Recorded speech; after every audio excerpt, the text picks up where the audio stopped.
হ্যাঁ বলো। কোথায় আছো তুমি? এই তো বাজার করে বাসায় যাচ্ছি। কেন? আগে বলো, গুড নিউজ শুনবা না ব্যাড নিউজ?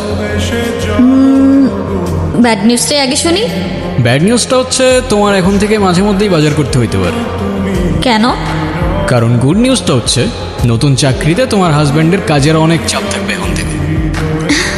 কংগ্রাচুলেশনস।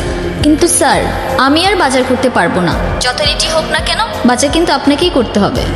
কেন, কি হয়েছে? আরে ধুর, আমি একদমই দামাদামি করতে পারি না। আজকেও 150 টাকা ঠকে আসছি।